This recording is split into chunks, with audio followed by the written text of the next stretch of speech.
Thank you for taking the time out of your busy schedules to view this recorded webinar.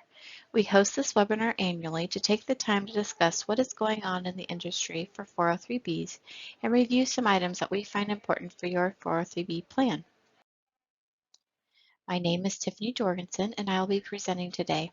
I work within the Third-Party Administration Department for 403B consultants and retirement plan consultants. I am the main point of contact, and I am happy to help you should you have questions or need assistance. Today's agenda is to cover what is happening in the 403B industry with legislation, plan documents, retention and review, contribution monitoring, participant education, audit support, website review, and then we will wrap up and cover how you can contact us. Let's get started with the 403B legislative update. As you will recall, in last year's webinar, we discussed that some new legislation for 403B plan was announced with the SECURES Act and CARES Act.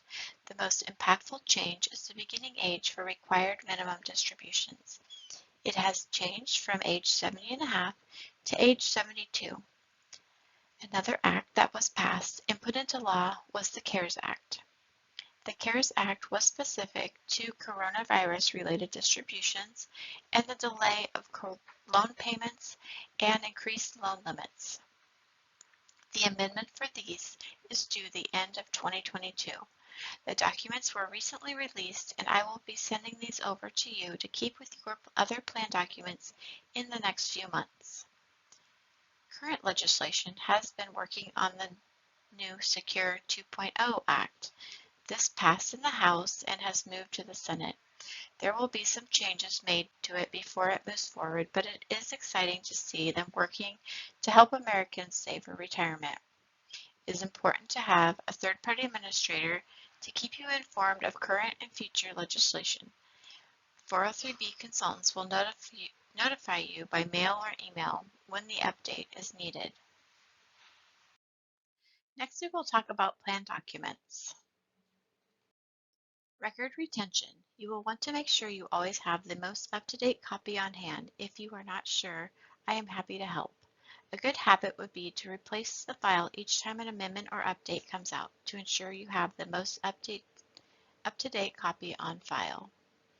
I recommend having both a paper copy on file and a binder of some kind located in an easy-to-find location, as well as a backup of an electronic file. It is important to know and understand what provisions your plan has so that you are operating the same as what is outlined in the plan document. If you find that the plan is not operating the same, or you would like to make an operational or feature change, we can do an amendment to fix that and keep the plan in compliance. The next few slides, we will look at sample portions of the document to help find where some common provisions are located. I know it can be overwhelming to know where to even start if you have a specific item you're looking for.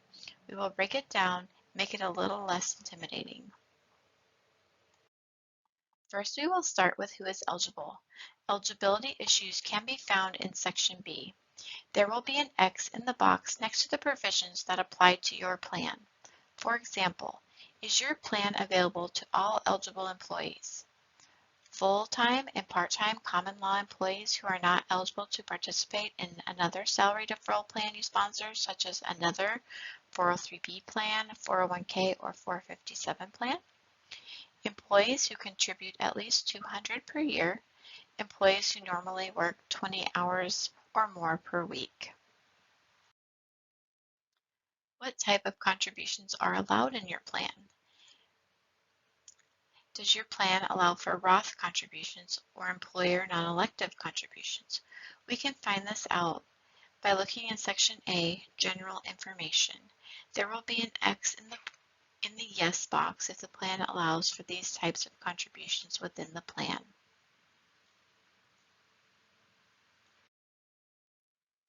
A common question is when employees can start, stop, or make changes to the amount they contribute. Participants can stop at any time. To find out when they can either start or restart or make a modification, we can look in Section C, Contributions, Elective Deferrals. The option can vary from each period, monthly, quarterly, semi-annually, or annually. There'll be an X in the box next to the selection for your plan. Contribution monitoring. Let's talk about the limits and how much can be deferred into your plan per calendar year. Employee deferral limits increased in 2022. The new limit is $20,500.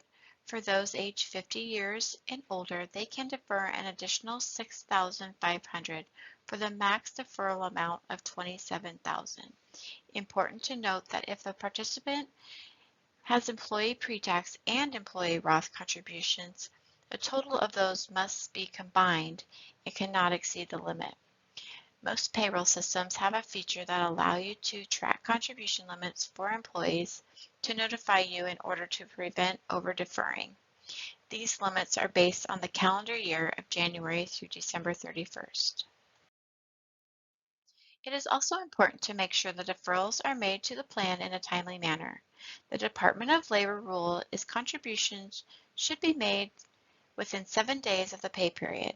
If deferrals are not made timely, this can result in penalty of having to make up the missed gains. Some items that can help with making the payment timely would be to set up an ACH so the check isn't getting lost in the mail. Make sure you're including the allocation breakdown, either online or with a paper submitted with the check. Make sure you have the correct mailing address and account number listed. If you have any questions or need help, I'm always happy to assist. My email or phone will be covered at the end of this presentation. Now we will cover participant education. You will want to keep on file documentation of all staff being offered the plan. This can be by keeping the enrollment form or waiver on file or an attendance sheet to a staff training. Additionally, staff will need to receive a copy of the summary plan description. This can be by email, posted to a staff website, or kept in a central location for them to reference. This should be done annually. If participants have questions about anything concerning the 403B plan, we are always happy to assist. You can give them my email or phone number. Again, I will share that at the end of the presentation. I do want to note that the 403B account is separate from the state pension program, such as NEPERS, and I don't have access or any information for them on that pension program. Next, we will cover audit support. In case of an audit, we are always here to help. Key items in an audit are to know where your signed and most current plan document is and have it on hand. Make sure you are operating in the same manner outlined in the document. Have documentation of employee education and forms in the employee files. Make sure contributions are made timely and don't exceed the limits. As I had mentioned previously in the presentation, having a binder with all your documents kept in would be a great place to also keep documentation of dates and sign-in sheets for participant education or participant waivers. This could easily be handed to the auditor to view in one neat, tidy package. Again, we are here to help if needed. Lastly, we will cover our 403B plan website. Our web address is www.403bplan.net. It's very important to always make sure you have the most current form. They are updated often, and we keep the most up-to-date version on the website. If you have questions about which form to use, I'm always happy to help answer questions. As you have staff changes, whether it be retirements or contact changes, please let us know. You can send us a list of those retiring and we can update their status in the system. For bookkeepers or superintendents, we can update our contact list and get the new person set up with plan level username and password along with any guides and information they need to continue submitting contributions online. For enrollment, the forms are located under the Plan Participant section of the website in the Enroll Now area. They will need the enrollment application and salary reduction form. If they're not enrolling, the employee waiver form is also located there. Other forms they may need are located under operational forms. Some of these will include to change beneficiaries, update their name and address, make investment changes, take a distribution, or roll money into the plan.